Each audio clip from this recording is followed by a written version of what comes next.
There was two revelations that even created like some media headline from one of the chapters in your book regarding the 1987 Enniskillen bomb. One of them was regarding tampering with the bomb by members of MI5, and the other was to do with both Irish and British security forces scrubbing documents afterwards, which pertain to it in an attempt to cover something up. But one of the things really about the Enniskillen bomb, I mean, as we know, John, it was one of the major sort of atrocities of the Troubles. The bomb went off at the cenotaph and killed all those poor people there. Just, they were there for a celebration and for a remembrance, right? And the thing about the Enniskillen bomb was people uh, immediately reached the conclusion, okay, that this is an IRA bomb and it was there to kill as many people as possible. Now, when I began looking at the background of this, I discovered that the Irish government had been sitting for years on a whistleblower document. And that whistleblower claimed that he was involved with the intelligence community working in Northern Ireland. He'd also been doing some work in the Irish Republic. But he said really that the bomb had been tampered with by the intelligence community. Now, who he means by that, I would assume he's talking about MI5 Special Branch, because that would be the nexus in Northern Ireland particularly. And he said that the intention really was to mess with the timing so that it would kill as many innocent people as possible. And then, obviously, the driven factor from that would be tougher legislation against the IRA. Now, the other thing too is another bomb was due to go off that day at a place called Tullyhoman, and it sort of didn't go off either, and there was a wire running for a very long distance across the Irish border. We don't know why that bomb didn't explode. Was it defective? Was it the same kind of bomb? Was it built by the same people? Because as you know yourself, studying the Troubles, bomb makers generally leave their own signature on a bomb and the way in which they construct it. Now, the Gardaí lost the firing pack for that other bomb that didn't explode. And we don't know why or what happened to it, whether there may have been fingerprints on it. And as far as the Enniskillen bomb is concerned, well, people assumed immediately that the IRA sort of put it in there. But of course, we know they did. The IRA did put that bomb beside the cenotaph, and it was going to kill a lot of people. The intention of the IRA was to kill as many sort of retired military and present military, because it was a military event in many ways, because it was a remembrance event. But the thing that I discovered later, which was very disturbing for me, and this came from sources that I trusted, was that there's been a scrubbing of files in relation to some of the more, I suppose, controversial episodes in Northern Ireland. And some of the files were scrubbed related to Enniskillen. I mean, people in Enniskillen, the families of victims told me, and they've been saying for decades, why was no one brought to justice?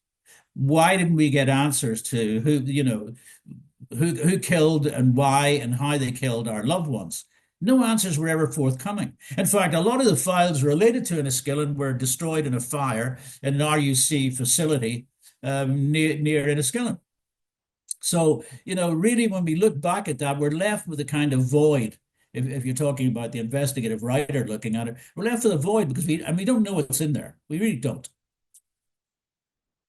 Okay, regarding the tampering, do you have any kind of reason to believe either way if it was if the person tampering it was a member of the IRA working for security forces, Well, you see, or possibly like someone who just worked for security forces, knowing where the bomb is and coming along and tampering with it. well, you're asking a question I think that in many ways is uh, typical of the investigative work that people have been doing for years on the issue of collusion. In other words, for people who are listening, that's the use of terrorist agents recruited from within the paramilitaries who then work for the state. And they're paid agents. Sometimes they're recruited by the use of blackmail, others with the use of money, inducements of some sort. Now, I don't know, and I don't think anybody knows who tampered or that bomb was tampered with. We don't know. The IRA will probably say, well, yeah, it was tampered with because we didn't really mean to kill that many people. Well, that's kind of, that's kind of argument, which I mean doesn't really hold water, does it? I mean, if you're going to put a bomb to explode where all these people are gathered on a Remembrance Day, you're hardly putting it there so that you're just going to injure them. You're just going to kill a lot of people. It's like Gibraltar. They're going to put a bomb in Gibraltar where there's a military band and families gathered. So, the one thing about Enniskillen that is very important is that we don't know why no one was brought to justice for that bomb or and that bomb came over the border from the Republic, and the bomb in Tullyhoman as well, right? I mean, who was involved with all of this? Nobody knows. And I think the people of Enniskillen are very angry. And those are Catholics and Protestants, remember. They're not, they're not just one side of the community that's asking this question. I mean, since the book was published, some people have said to me, look, I mean, we need you to sort of reveal what your sources are. Well, I'm not going to reveal my sources. I never have done in my life. That is not journalism. And the only way that journalists can operate is by having the kind of protections that we have. I don't reveal sources. But the thing is that the authorities can answer a lot of the questions I can't answer. They can say what was in the files, okay, or what is even in the files now, or the Irish government can explain why it sat for years on a document from a whistleblower. And it wasn't just the Irish government. I mean, the British government knew about this because it was shared. Dublin very often shares stuff with London. So the fact that, I mean, this came into Dublin, I'm told it was also shared. So the two governments here can explain to us, right? Because the bombing in Enniskillen has a linkage, doesn't it?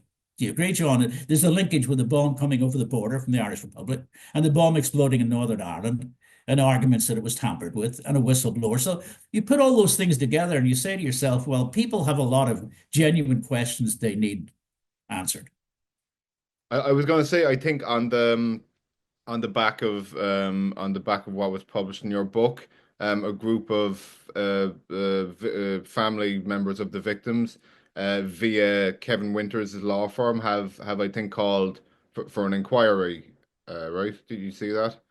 Yes, I was told that there would be a call for an inquiry, and I can understand it. I think they genuinely have a right to call for an inquiry. I do. And Kevin Winters is a very, very good lawyer. It's a very effective law firm.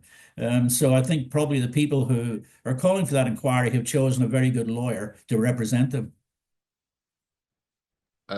You be firmly of the belief that it was Gardaí and British security forces who went about scrubbing records from it after it happened.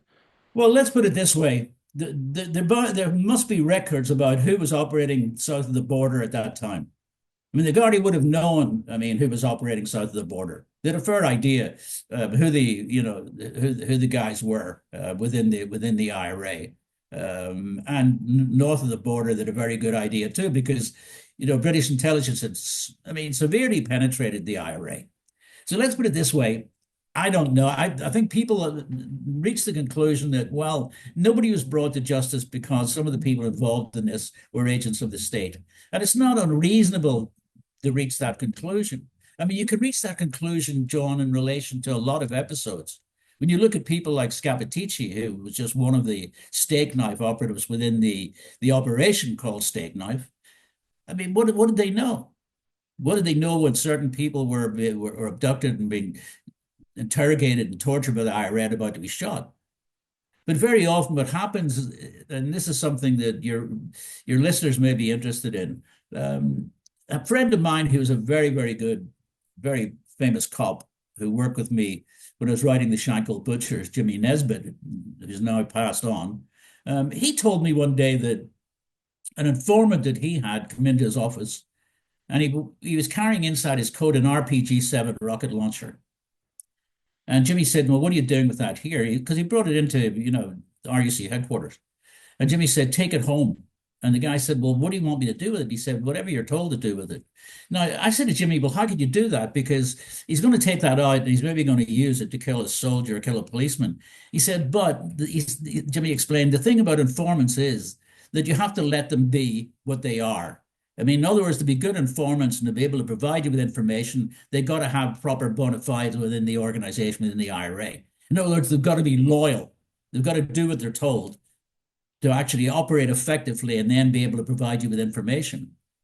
Another guy who was connected with MI5 told me that the commander of the markets, who was a pedophile, IRA commander, and that was a guy called Davison, whose MI5 moniker was, well, let's say code name, was Agent Ascot. He probably loved that. I mean, it sort of made him feel probably a bit like James Bond. This was Brendan Davison, and his local nickname was Ruby. And the thing about this MI5 agent, he said, well, Ruby was great. We knew he was a bad boy, but he provided so much information that he saved a lot of people by telling us where bombs were being planted in the center of Belfast. But he was also abusing kids, and he was also involved in murders because he had to do what, and as far as the murders are concerned, he had to act as an IRA operative and as an IRA commander. So he was authorizing violence while at the same time telling MI5 what the IRA was up to. So this is the complex world, that we are talking about, even in relation to Enniskillen. When you go into that world, it is complex, and there are a lot of sort of shadows, and it's very difficult sometimes to separate truth, fact from fiction. Okay, we'll speak in more detail about it later. But you brought up Steak Knife, who comes into the book via Caroline Morland's execution. You made the interesting assertion there that that Scap wasn't Steak Knife. He was just a Steak Knife of multiple. Yes, this is what people and many journalists didn't know. They just said, "Oh, Scappaticci's steak knife," and so people then started just attaching murders to him as if he'd been guilty of maybe 30 or 40. He wasn't guilty of a lot of the murders that he was. They were attached to him in some of the reports that appeared in the media, but he wasn't involved in the Caroline Morland. He wasn't there at the time that she was abducted. I mean, he was there on other occasions. I mean, he was there when they were investigating the Gibraltar escapade. And Scappaticci was, I mean, probably one of the most formidable and effective agents that the British had within the IRA, but he wasn't the only one. There were many. I again, he's passed on, but I've heard that it's kind of heavily implicated that John Joe McGee also may have been in a similar position to Scap. One of the things that I kind of try to separate myself from, and that is rumors, right? And unsubstantiated, theories about people like Scap and others. Once you get into that world, you've got to be very careful. I mean, there's a lot of stuff being thrown around. There's been a lot of internecine warfare of a kind within the paramilitaries. So therefore, both sides, you find that you're being offered information by one group within, let's say, the UVF or the IRA, and offered, conflicting information from another group within the same organization. Because of the stresses and strains these organizations went under. And effectively, a lot of that happened because of the efforts of British intelligence to break them up and to create confusion in their ranks. So I'm always very wary about where I go with a lot of the stuff that I hear that comes at me. I guess, kind of one of the obvious questions that like your assertion regarding the Enniskillen bomb would bring up is whether there's men or people out there who are so ruthless and Machiavellian that they would literally look at the Enniskillen bomb as an opportunity to, instead of killing British military, killing civilians instead, which would be a huge negative for the IRA in terms of their PR and stuff.